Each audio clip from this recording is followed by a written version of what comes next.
Well, hey there folks, and it's day 2 on Flowerpot Island. It's just about noon, so to catch you guys up, very, very windy this morning.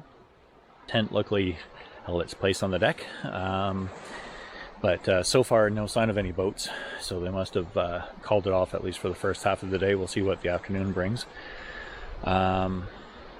Overcast, some sun was coming out, had breakfast, talked to Ralph, squirrel, and just as I was about to go out for a little bit of a hike, both my Fitbit and the DJI were pretty much dead, so I went back to the tent and recharged them up a little bit. And then of course it started to rain, so tent time. Anyways, so here we are. It's again noon. It's still very much overcast, but the sun came out for a little bit and the rain stopped, so I'm going to venture out for a little bit of a walk here and take you with me, of course. Probably check out the 2 flower pots and show you guys what that's all about. Okay, but before we go, I just wanted to show you something that was kind of interesting when I was out on my walk earlier. So there's this tree here, which seems to be just growing that way, but then there's this section that has no base, and I thought that was kind of interesting because you can see how the branches are growing upwards, so it is right side up, yet there's no sign of a stump anywhere nearby that would match the diameter of what's literally left hanging. So yeah, I thought that was kind of interesting. I might report that to the parks, just so that they can be aware of it at least. But yeah, fun times. Anyways, guys, I'm going to hit the trail and check in a little bit later. All right, folks. So hopefully you can hear me over the wind. That's the small pot up ahead. And it's probably not going to be well represented in the video feed here, but it's roughly, I'd say 250 meters away, give or take. And just to show you a little bit of the shoreline. So very, very similar to the Bruce Peninsula, where you have like shelves in the water of sorts. And of course that's the large pot, much closer. I'd say maybe 100 meters, maybe 125 meters away, but very, very cool. And that's the pot that you'll see on postcards, and whenever you do a Google search for Flowerpot Island, that's the one that will come up primarily. And just to give you a shot of the lake.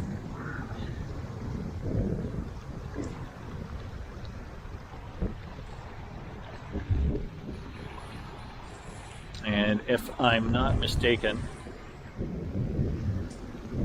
that island is Bear's Rump Island. It's not accessible by any commercial means. It's certainly on the map, of course, but I think it's part of 5 and 5, if I'm not mistaken, but there's no easy access to it. All right. Well, I'll tell you what, I can't really get to the big pot easily from here, so I'm going to backtrack up to the trail and head to the big pot first, and then we'll check out the little pot afterwards. Just wanted to show you a little bit more of just how rugged and wild this island is. Like, this is right next to the trail, as you can see here. Absolutely amazing. There is a loop trail that goes through the middle of the island a little bit, so I will be hiking that later on, or one of these days. I'm trying to pace myself a little bit, not that I try and tackle everything in one day and have nothing to do for the remainder of my stay. Not that that's necessarily a bad thing, but I also didn't want to cram everything about this island down your throats, and of course keep you watching. And here we go, large flower pot.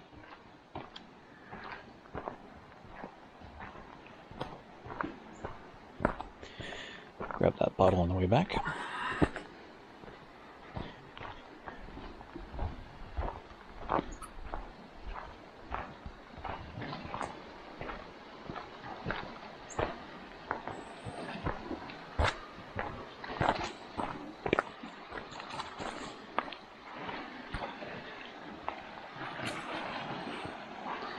Now, isn't that something?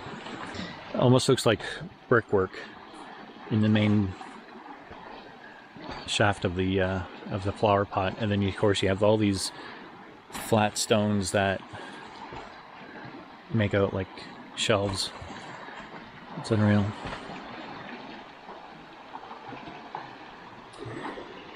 So I have seen people down below. I'm just going to take a peek at how best to do that. Perhaps not from here. That does look like a little bit more of a easier path downward, so I'm going to head back to the trail and see if I can't get down there. Stay tuned. Alright folks, let's see how well I can do this. So I just found a safer spot to descend down to the shoreline. Unfortunately, I just don't trust my knees anymore. Lots of seagulls. And to think, you know, this massive boulder just came tumbling down at some point, and you can see a bit of a shot of the rock face up there as well. Alright, let's guys have a peek at, oh yeah, so I'm not going to go around, but I should be able to descend here maybe. I think there was a bit of a trail. I wasn't too sure about the path from the main trail down to the shoreline, so I went a little bit further where I could see the way a little bit better from a stepping rock perspective, but looks like there's a couple different ways down here.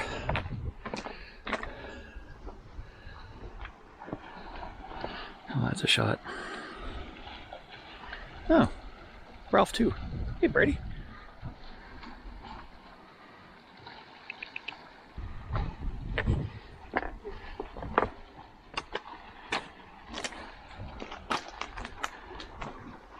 There we are.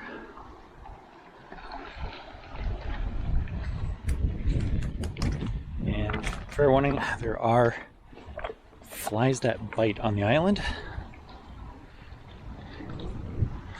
Go up here for a slightly different vantage point.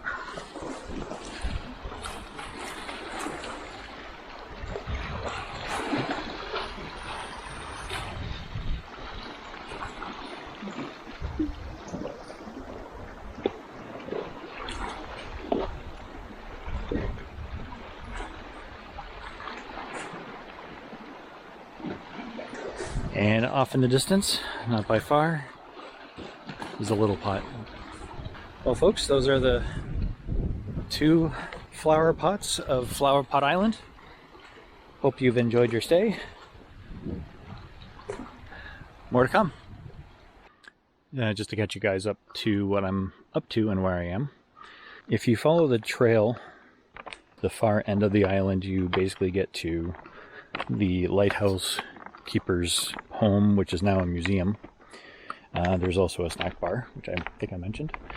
But in behind it is this scree field of sorts.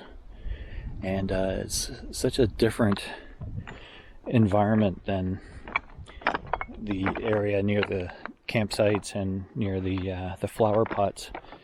You know, like, I don't really see a big mountainous, you know, hill or cliff in the background.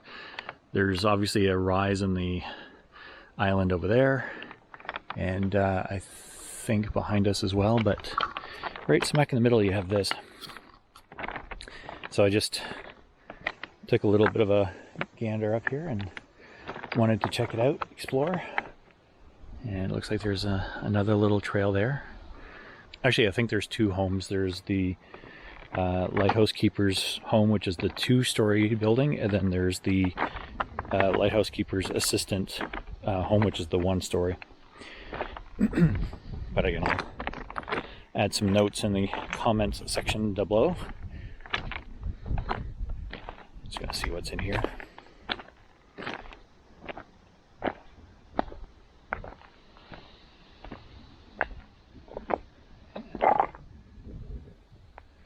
Not much of a trail, actually.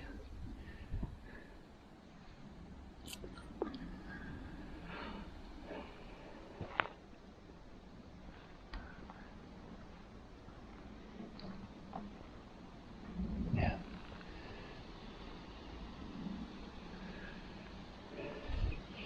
Alright, so I'm gonna head back. Lots of areas for... Ooh! Sorry, buddy.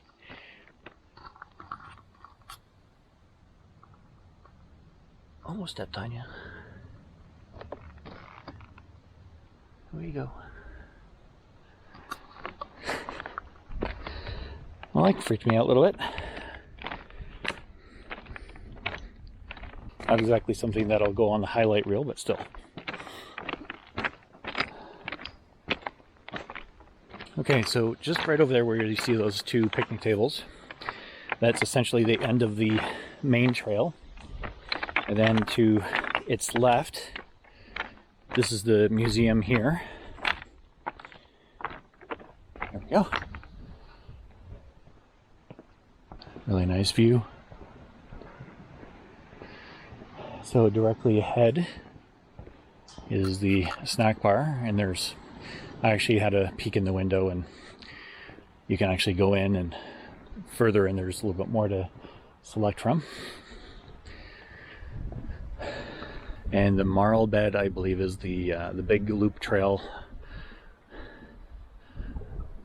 Lou with a view. Chess. Sorry, checkers.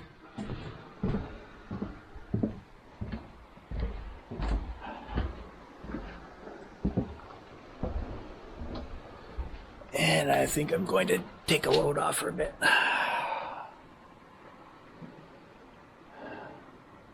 I think I could live here, especially when there's no people around.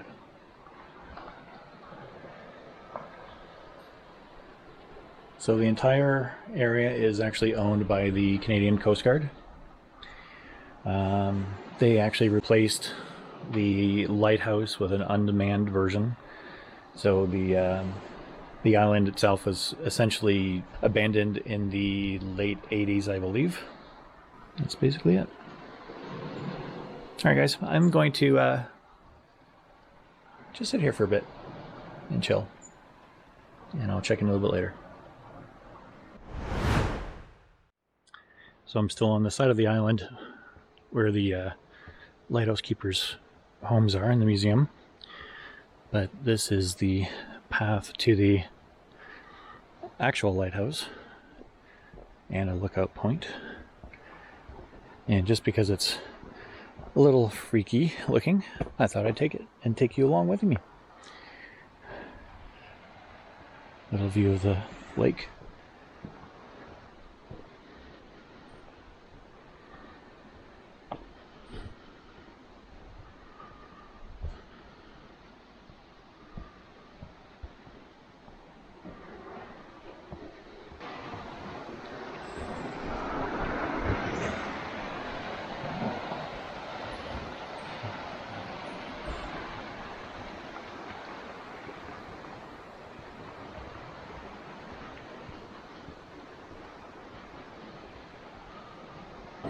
There's the lighthouse. Although I can't really call it a lighthouse anymore, it's more like a beacon.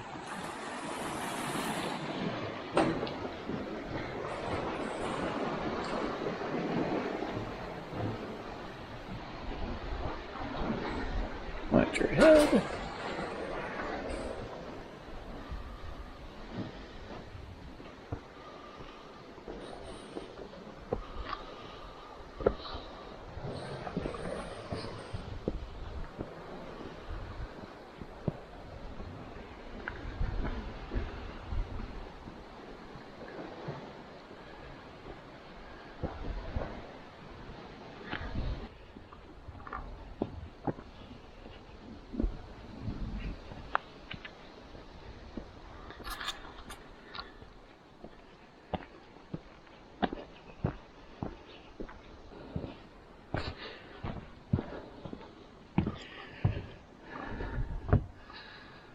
Not much there.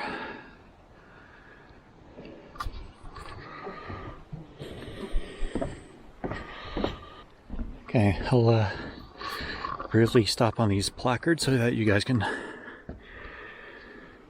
pause the video and read if you like.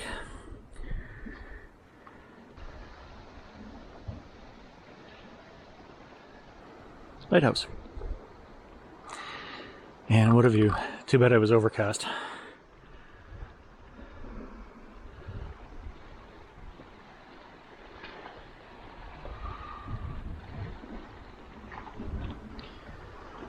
I'd love to step foot on that tiny little patch of land just to say that I have.